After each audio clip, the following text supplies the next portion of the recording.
Una pregunta quiero hacerles. Ustedes que son del grupo 4, ¿conocen a un muchacho Olisco? Un compañero que apellide Olisco. No, doctor. En salud pública hay un compañero que apellido Lisco y no asiste a clases como desde agosto, septiembre, así. Sí, me ha llamado la atención. ¿Por qué les pregunto esto? Porque este chico Olisco no ha dado examen, el segundo examen parcial.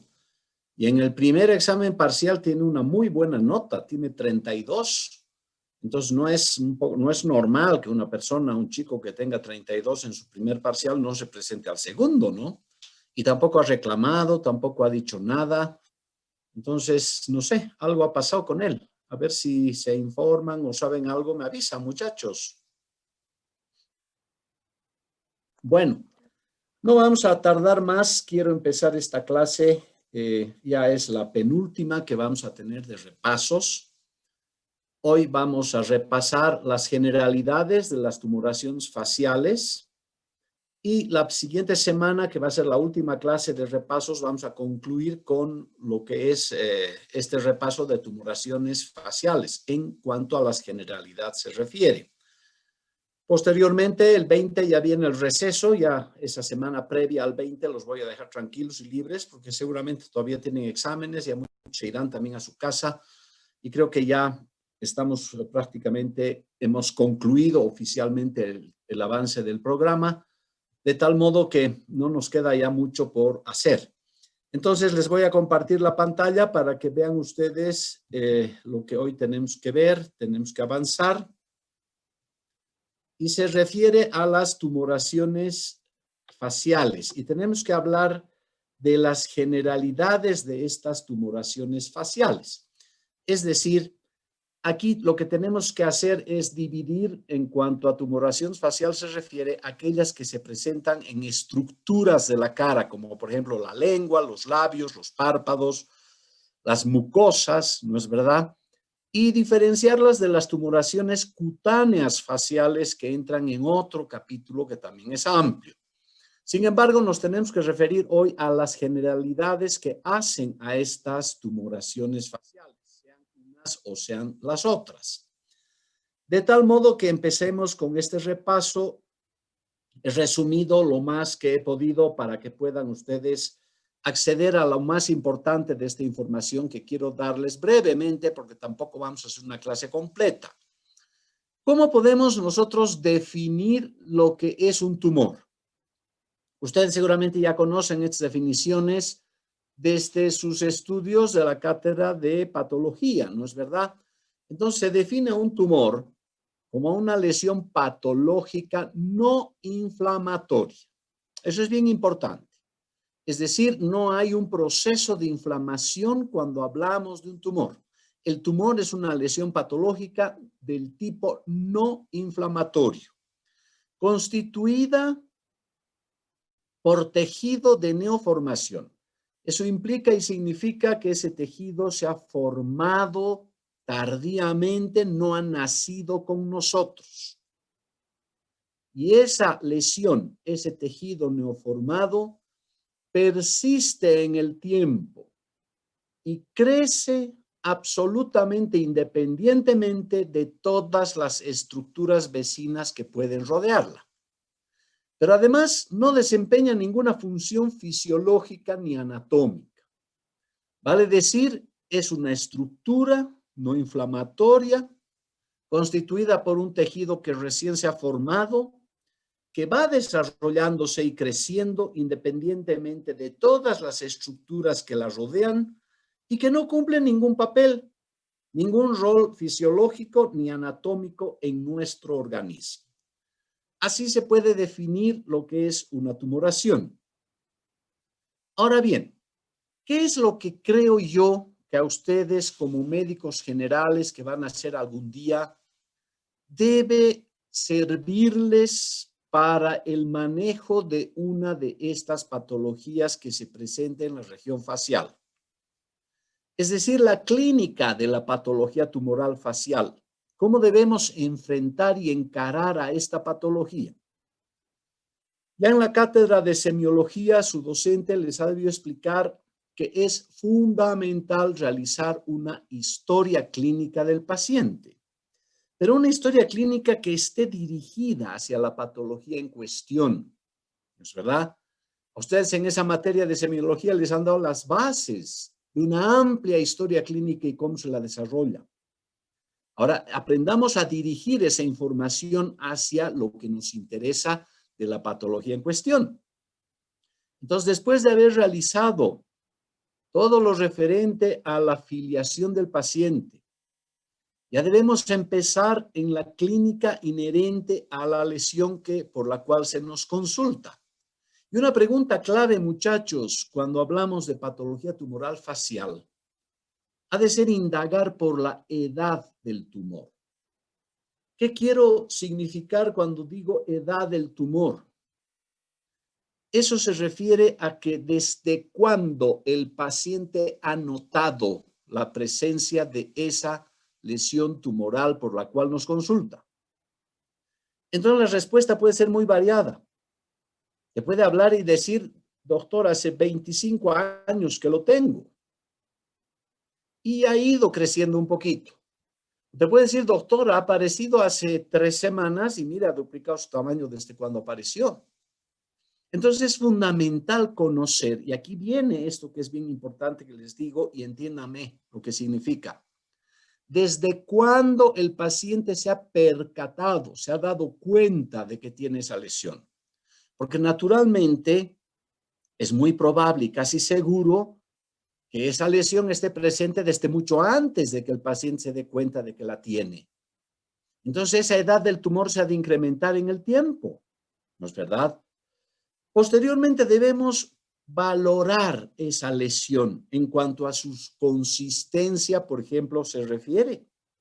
Palpemos la lesión y veamos qué tipo de consistencia esa lesión tiene, ese tumorcito tiene. ¿Será leñoso en su tacto? ¿Será duro? ¿Será blando? ¿Será fluctuante? ¿Lo tocas y te asemeja a tocar una esponja, por ejemplo, que te da a entender que puede tener un contenido dentro? En fin, valorar y medir su consistencia. También tendremos que valorar ese gran síntoma de la semiología general, que es el dolor. ¿El paciente tiene dolor con esa lesión tumoral? ¿Cómo es ese dolor? ¿Permanente o solamente se activa el dolor cuando se toca?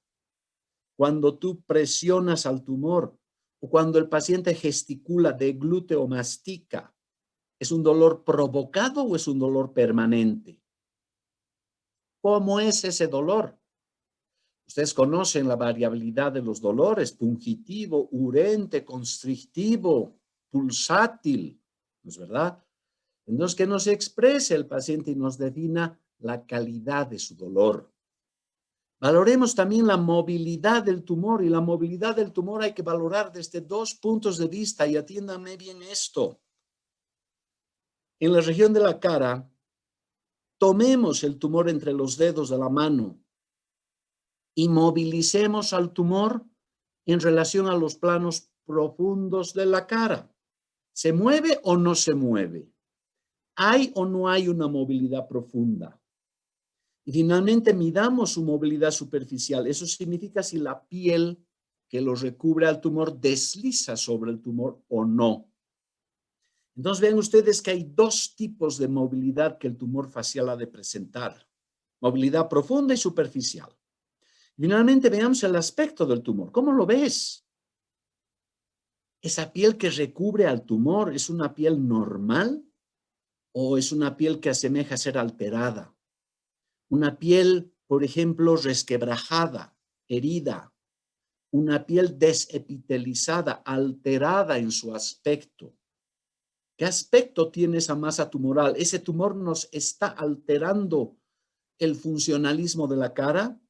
Ese tumor que vemos en la región facial nos modifica, nos altera el aspecto de los párpados, por ejemplo, los retrae, los deforma. En fin, una serie de aspectos que tenemos que valorar en la clínica. Y después tendremos que indagarle al paciente por algunos antecedentes que son vitales de conocer. ¿Ha perdido peso? Por ejemplo, ¿ha notado pérdida de peso en los últimos días o últimas semanas? ¿Presenta disfagia? Si ese tumor está en la boca, por ejemplo, en los labios, en la lengua, en los carrillos, le provocan al paciente dificultades a la deglución, al masticar, al deglutir. ¿Qué hábitos tiene el paciente? Es decir, ¿es un paciente alcohólico? ¿Es un paciente gran fumador? ¿Consume algunas drogas habitualmente? ¿Qué tipo de alimentación tiene?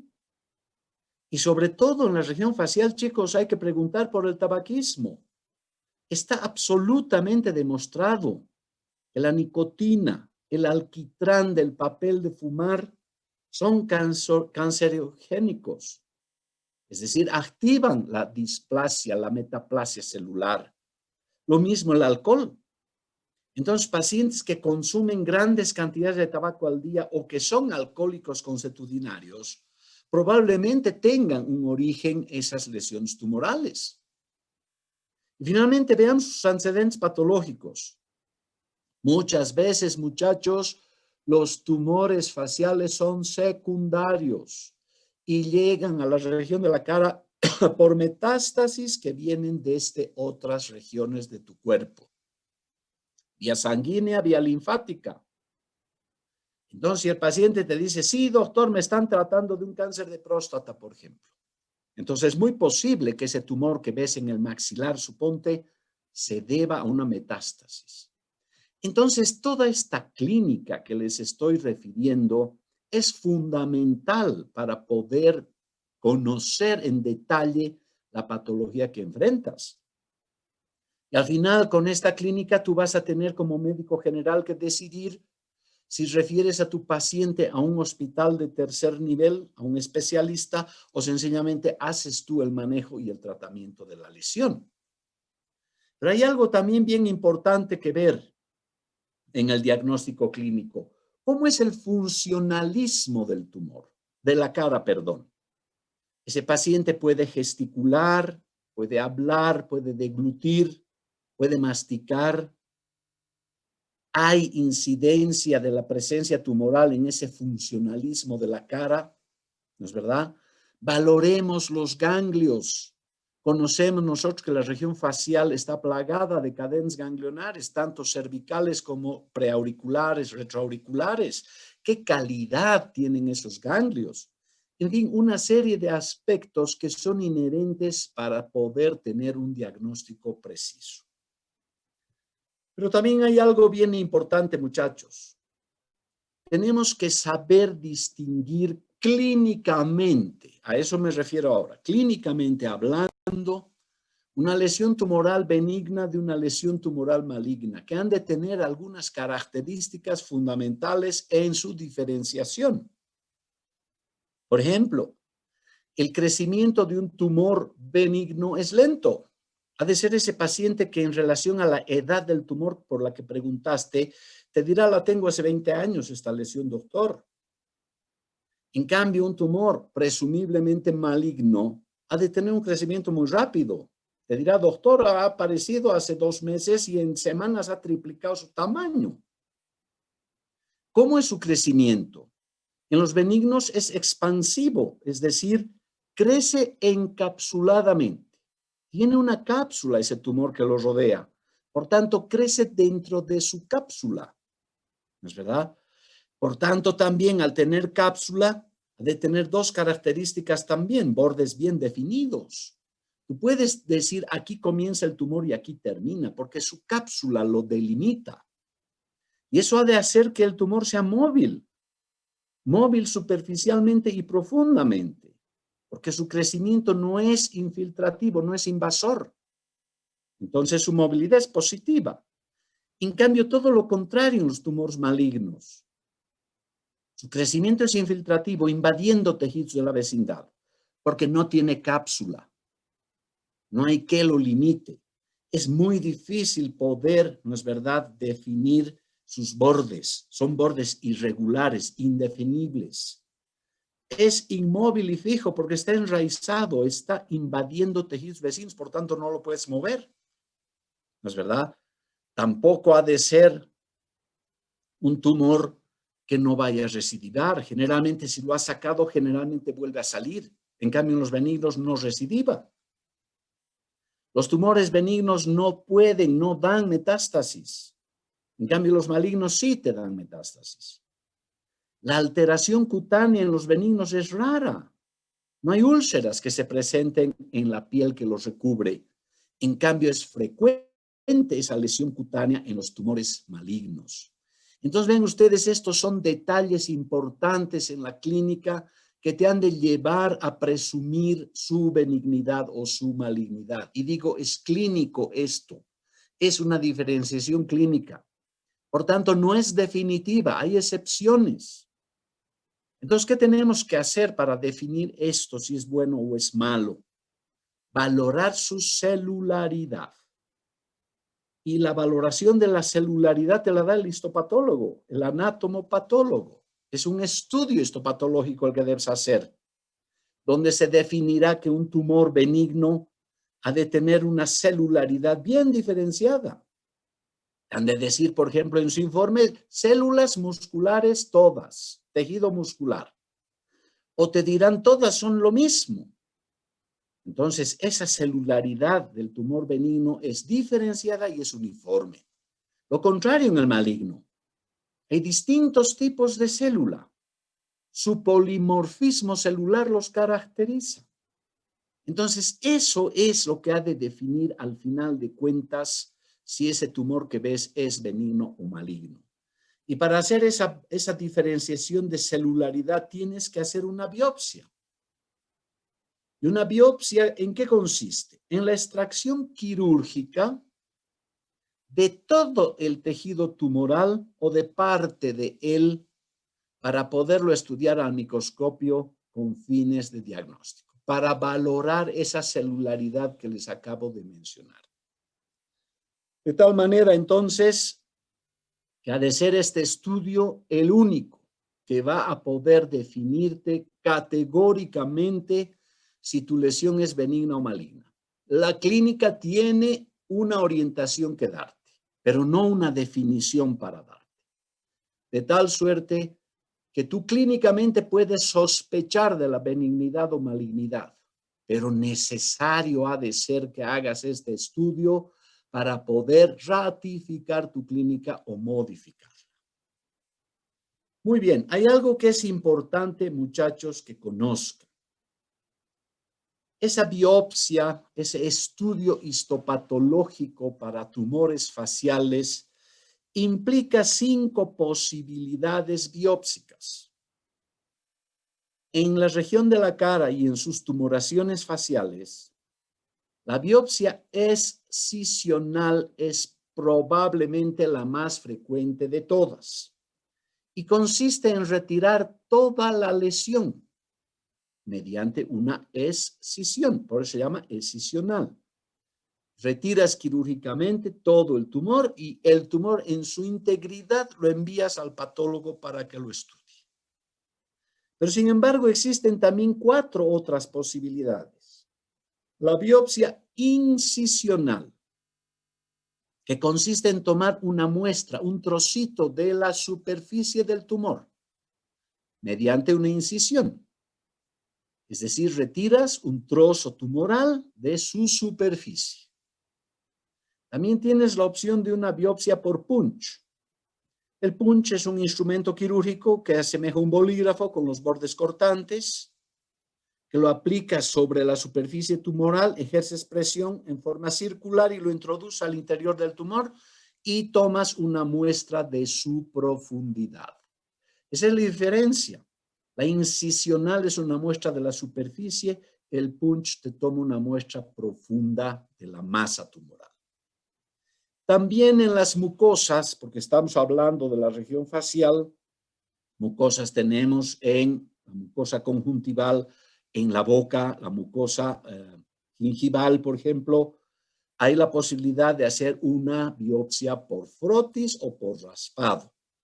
Y consiste en que con un cotonete tú haces un raspado de la mucosa donde está asentado el tumor, coges una muestra de ese tejido mucoso, lo extiendes sobre un portaobjetos y lo envías al estudio. El Papa Nicolau, por ejemplo, es un frotis, es una muestra por raspado. También tenemos la biopsia por aspiración, que es aplicable en quistes, en glándulas salivales, por ejemplo, glándulas lacrimales, por ejemplo, en los ganglios cervicales, faciales, en formaciones quísticas que suelen darse en la región facial, y consiste en punzar al tumor mediante una jeringa y aspirar su contenido. Por ejemplo, los tumores parotídeos se benefician con las biopsias por aspiración, ¿no es verdad? De tal suerte entonces que vean ustedes en el arsenal quirúrgico la enorme variedad de formas de biopsia que tenemos para tomar esas muestras que estamos solicitando para valorar esa celularidad tumoral. Posteriormente, muchachos, ha de ser necesario también en la parte clínica de este tumor facial medir y valorar el sistema TNM de esa lesión que ves. El sistema TNM es un sistema que fue ideado en los años 50, o sea, hace ya más casi, diremos así, 70 años, ¿no es verdad? En el Hospital Johns Hopkins de Nueva York, uno de los más importantes que hay en los Estados Unidos, donde te valoran 3 aspectos de la masa tumoral. El tumor en relación a su tamaño, por eso la letra T. Los ganglios en relación a su calidad y cantidad y ubicación, por eso la letra N de ganglios, de nódulos. Y finalmente las metástasis, su existencia o no existencia. Ahora bien, el TNM que ahora les voy a mostrar es exclusivamente para la región facial. El TNM de otras lesiones tumorales de otras regiones, por ejemplo, pulmonares o digestivas, es diferente. Entonces, la aplicación del TNM a la región facial es el siguiente. Les dije que la letra T del sistema TNM nos valora el tamaño del tumor. Titulamos T1 a un tumor que tiene hasta 2 centímetros de diámetro. T2, un tumor que tenga de 2 a 4 centímetros de diámetro. Y T3, un tumor que tenga más de 4 centímetros. ¿Qué está valorando esta primera parte de la letra T? El tamaño tumoral. ¿Y por qué nos interesa el tamaño? Porque el tamaño es la expresión del desarrollo del tumor. Un tumor que, por ejemplo, en 20 años ha crecido 2 centímetros, no ha de ser igual que un tumor que en 5 meses ha crecido 6 centímetros. Entonces, el grado de desarrollo del tumor, y esto es bien importante y apúntenlo porque es algo que puedo preguntar en el examen. El grado del desarrollo del tumor está medido a través de su tamaño. Y en analogía yo puedo decirles, cuando un padre o una madre lleva a su niño al pediatra, lo primero que hace el pediatra es tallarlo, medirlo y pesarlo, porque ahí está el grado de desarrollo del niño. Lo mismo en analogía para esta estructura tumoral. De tal suerte que la letra T te valora a través del tamaño del tumor el grado de su desarrollo. Posteriormente tenemos la letra N, que es nódulo o ganglio. La inexistencia de ganglios palpables, tanto cervicales como faciales, se titula como N0. N1 será un ganglio que está situado en el mismo lado del tumor, derecho, por ejemplo, como lateral por eso, pero que es de características normales, móvil, no doloroso, no agrandado, N1. N1B, ese mismo ganglio homolateral, está alterado. ¿Y qué implica alteración? Aumentado de tamaño, inflamado, doloroso. N2, ganglios normales bilaterales. Si es el tumor derecho, por ejemplo, en la región derecha de la cara, pues encontramos ganglios en las regiones derechas y cadenas izquierdas de la cara. Bilateralidad. N2B, esos ganglios bilaterales están alterados. Y repito, alterado significa aumentado de tamaño, doloroso, inflamado ese ganglio. Y finalmente N3 significa nódulo fijo, ganglio fijo. ¿Qué características similares al tumor? Entonces, un ganglio N3 ha de ser un ganglio de características parecidas al tumor, prácticamente invadido por el tumor. Entonces, vean ustedes que la letra N del sistema TNM nos está valorando la calidad, la cantidad y la ubicación de los ganglios. Repito, la letra T nos valora el grado de desarrollo del tumor a través de su tamaño. La letra N nos valora la calidad, la cantidad y la ubicación de los ganglios. Y finalmente tenemos la letra M que implica metástasis. Las metástasis son esas células que partiendo del tumor primario se difunden y se diseminan por vía linfática, por vía hemática, hacia distintas regiones de nuestro organismo. ¿Qué regiones debemos valorar en relación a las metástasis de los tumores faciales? 4 concretamente. Sistema nervioso central, columna, sistema pulmonar y sistema digestivo, concretamente la glándula hepática. Busquemos ahí las posibilidades metastásicas. Ausencia de metástasis, M0. No hemos encontrado. Hemos encontrado una sola metástasis en cualquiera de los 4 sistemas que les he mencionado, M1. Hay más de una metástasis. En todos los sistemas o solamente en uno hay más de una metástasis y es M2. Entonces vean ustedes que metástasis nos está valorando la diseminación tumoral, la presencia de células que se han diseminado de ese tumor primario facial hacia otras regiones. Este es el sistema TNM, muchachos, que hoy les puedo mostrar y que nos va a servir para ver en la próxima clase lo que significa los estadios del tumor. Estadios del tumor que nos van a servir para poder hacer un diagnóstico preciso y sobre todo a través de esos estadios del cáncer facial poder imponer un determinado tipo de tratamiento. Entonces, en esta mañana, en esta primera parte de esta clase, yo quería mostrarles la parte clínica de evaluación para tener un diagnóstico y posteriormente, a través de los estadios, llegar a hacer un determinado tipo de tratamiento. No sé si ustedes tienen alguna pregunta o hay alguna duda de algo que no hubiese quedado claro en la explicación que hoy resumidamente les he podido dar. Adelante, chicos, tienen la palabra.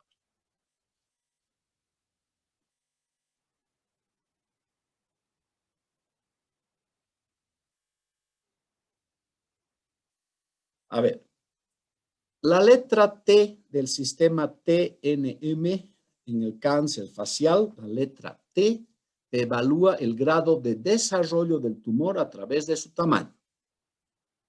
La letra N, ¿no es cierto? La letra N, María Lourdes, te ha de evaluar la calidad, la cantidad y la ubicación de los ganglios. Ganglios cervicales o ganglios de las cadenas faciales. Calidad, cantidad y ubicación. Y la letra M, la presencia o no existencia de metástasis en los 4 sistemas que hemos mencionado. Sistema nervioso central, cerebro. Columna. Hilios pulmonares, campos pulmonares y glándula hepática. Entonces, si tú tienes un tumor facial, estás obligada a hacer una investigación de esos sistemas para poder evaluar la existencia o inexistencia de las metástasis. ¿Te ha quedado claro, María Lourdes? Bueno, ¿hay alguna otra duda, chicos? Doctor, buenos días. Buen día. Una pregunta. En los tumores faciales, ¿hay predisposición familiar? Por ejemplo, si la madre tuvo, ¿los hijos podrían tener algún tumor? Es posible. Es decir, existen, no hablemos, es lo que al principio de la clase les dije, hay que hacer una disgregación de lo que son tumores faciales. Una cosa son los tumores de las estructuras faciales, como pueden ser tumores de la lengua, de los labios, de los párpados, ¿no es verdad? De las mucosas, del piso de la boca, del paladar, etcétera, a tumores cutáneos faciales. Los lunares, por ejemplo, los quistes sebáceos, por ejemplo, los melanomas, por ejemplo. Esos tumores cutáneos faciales sí tienen una predisposición, diremos, genética de presentarse. ¿No es verdad? Hay sagas familiares, por ejemplo, en que el abuelo tenía un lunarcito en el párpado inferior izquierdo. Uno de los hijos también y alguno de los nietos también. Sí hay una predisposición. También se ha visto, y ojo, lo que te digo, también se ha visto que las tumoraciones de la glándula parótida en algunos casos tienen un cierto rasgo de predisposición genética. ¿Por qué? Porque hay varios casos en la familia que han referido esa lesión. Sí existe. Pero puedo decirte que sobre todo en tumores, por ejemplo, de estructuras de la boca, de las mucosas, es muy posible que la relación sea directa con esos hábitos que he mencionado al principio, como son el tabaquismo y el alcoholismo. Repito, una vez más, Mariela, está absolutamente probado que el uso exagerado del tabaco sí te puede llevar a la metaplasia celular. Eso es lo que puedo mencionarles en relación a la pregunta que me ha hecho. ¿Hay alguna otra duda, chicos? Gracias, doctor. Bueno. Entonces, la próxima clase vamos a continuar con este tema, concluyendo ya con la parte clínica de la valoración tumoral, viendo y estudiando lo que representan, ¿no es cierto?, los estadios del cáncer facial. Y con eso hemos de concluir ya todos estos repasos que estamos haciendo hasta después de las fiestas, donde ya se van a programar seguramente los exámenes. Nada más, muchachos, que tengan un lindo martes, que les vaya muy bien, muy buenos días, cuídense mucho, que les vaya bien. Hasta luego, chicos. Chao, chao. Hasta Hasta luego, luego, doctor. doctor. Gracias, doctor.